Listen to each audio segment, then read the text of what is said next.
नमस्कार दोस्तों, हिंदी साधन चैनल में आप सभी का एक बार फिर से हार्दिक स्वागत है।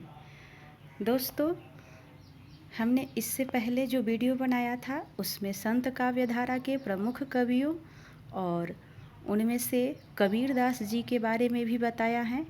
अब आगे हम उनकी रचनाओं के बारे में जानेंगे। कबीरदास की रचना कौन कौन सी है और उनसे जुड़ी विभिन्न तथ्यों को जानेंगे। तो चलिए हम शुरू करते हैं। डॉक्टर नगेंद्र के अनुसार उनकी कुल रचित रचना जो है वो 63 है और प्रकाशित कितने हुए हैं? 43 रचनाओं का उल्लेख प्राप्त होता है। किनके अनुसार? डॉक्टर नगेंद्र के अनुसार कितनी?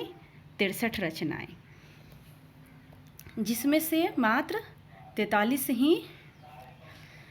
ही प्रकाशित हुए हैं। अब हम जानेंगे कि मुख्य रचना कौन कौन सा है। अगाध मंगल, अनुराग सागर, अमर मूल, अक्षरखंड की रामायणी, अक्षर वेद की रामायणी, उग्र गीता, कबीर की वाणी, कबीर की साखी, कबीर गोरख की गोष्ठी, बीजक, ब्रह्म निरूपण, मोहम्मद बोध, रेखता, विचारमाला, विवेक सागर, शब्दावली, हंस मुक्तावली, ज्ञान सागर। नोट: कबीरदास जी को अक्षर ज्ञान नहीं था।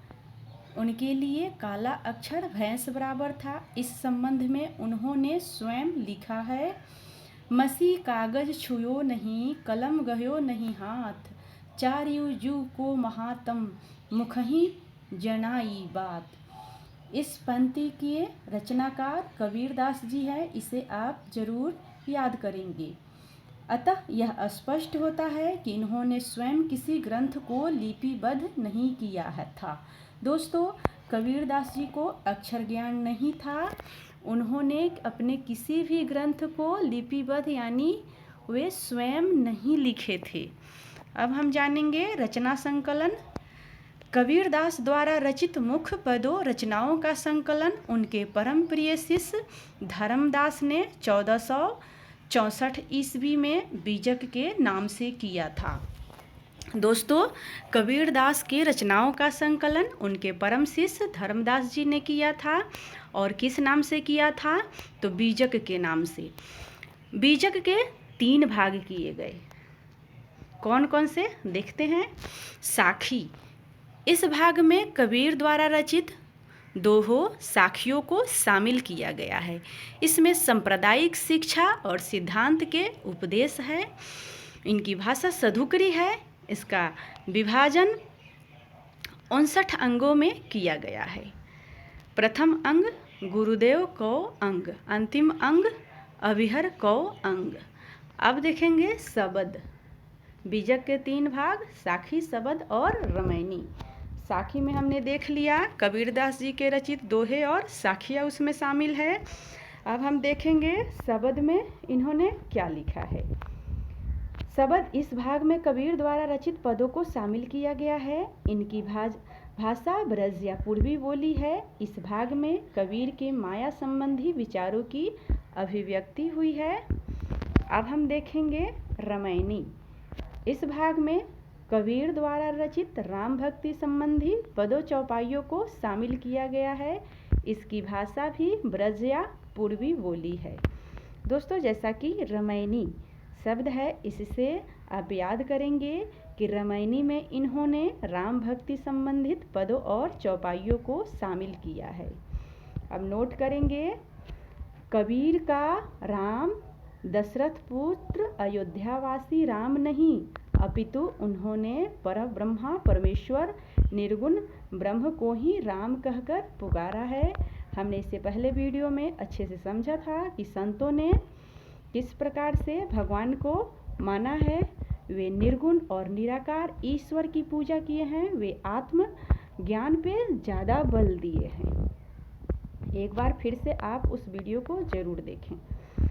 रामायणी कबीर के ईश्वर संबंधी विचारों, शरीर रचना संबंधी विचारों तथा मानवीय आत्मा का उद्धार संबंधी विचारों का संकलन है। अब हम आगे देखेंगे कबीर के काव्य की विशेषताएं क्या थी।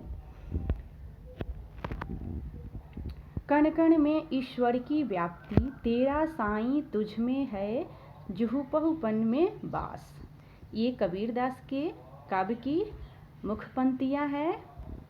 अब दूसरा देखेंगे, कस्तूरी का मृग ज्यों फिरे फिरे सूंधे घास। इसमें कबीरदास जी ने ईश्वर की व्यापकता इस प्रकार बताया है कि जैसे मृग कस्तूरी की खोज में जंगल जंगल घूमता है, लेकिन कस्तूरी उसके कुंडली अर्थात कस्तूरी मृग के नाभि में ही बसता है, लेकिन उसकी सुगंध को मृग पहचान नहीं पाता है और वह जंगल जंगल घूमता है उस सुगंध की तलाश में।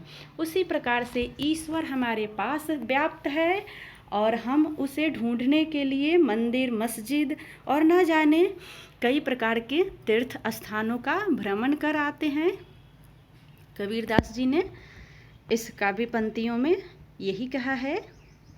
अब विरह की व्याकुलता में देखिए, अखिया झाई परी पंथ निहारी निहारी, जिभनिया छला पैया, नाम पुकारी पुकारी। दूसरा, इस साखी पर सूफी साधना पद्धति का प्रभाव नजर आता है। मूर्ति पूजा का विरोध, पाहन पूजे हरि मिले तो मैं पूजू पहाड़।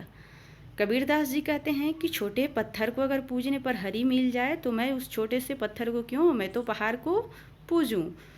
कबीरदास जी ने यहाँ पे कटाक्ष मारा है, ताते यह चाकी भली पीस खाए संसार। कबीरदास जी ने मूर्ति पूजा का विरोध करते हुए कुछ इस प्रकार से अपनी काव्य की पंक्तियों को लिखा है। अब धार्मिक आडंबरों का विरोध। दोस्तों, यहाँ पे मैंने शब्द का गलत प्रयोग किया। कबीरदास जी ने अपनी वाणियों को स्वयं नहीं लिखा है, उनकी वाणियों को उनके शिष्य धर्मदास जी ने लिखा है।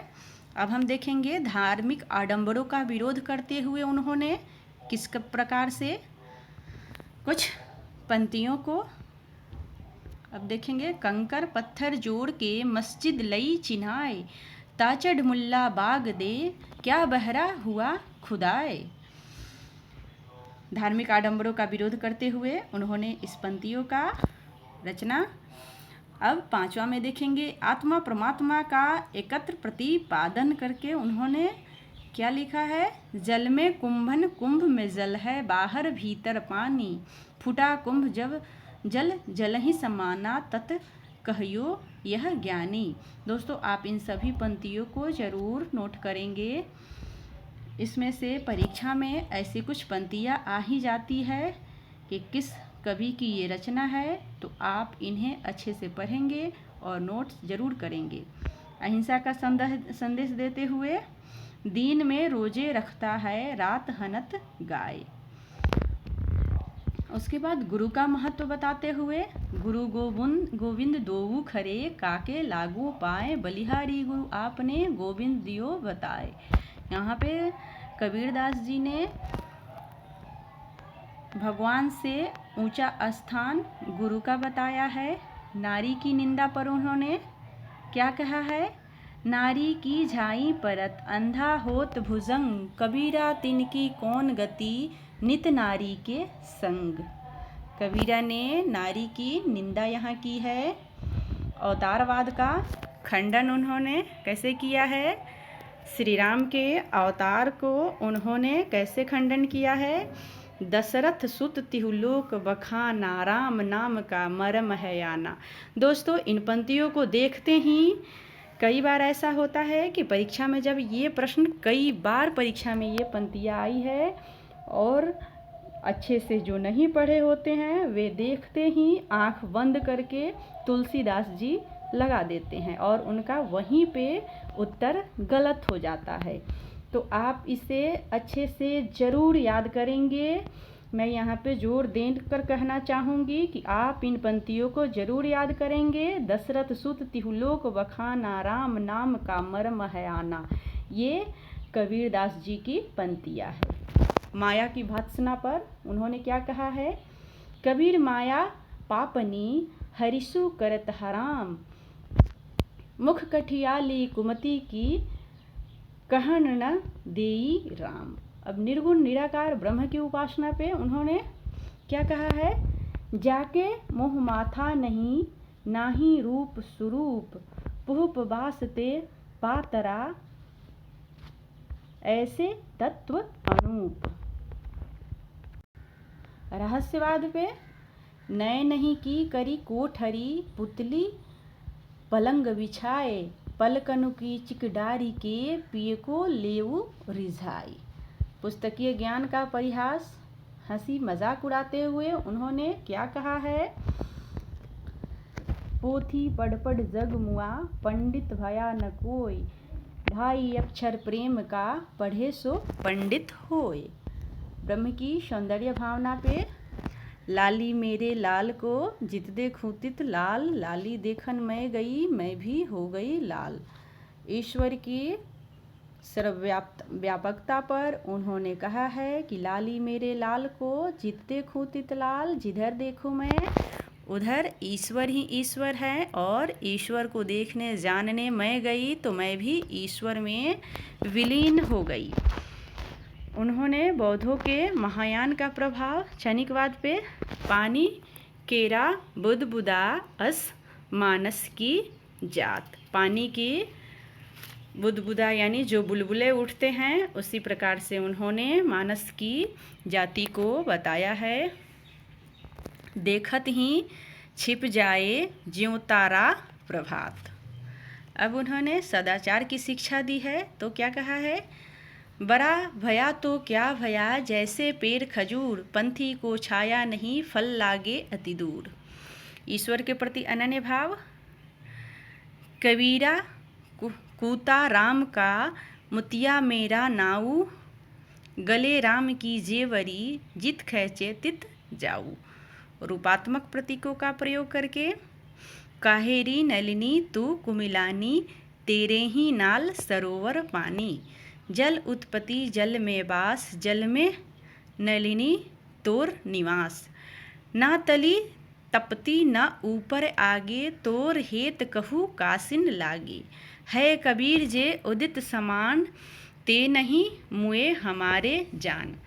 अब विशेष तथ्य को हम देखेंगे।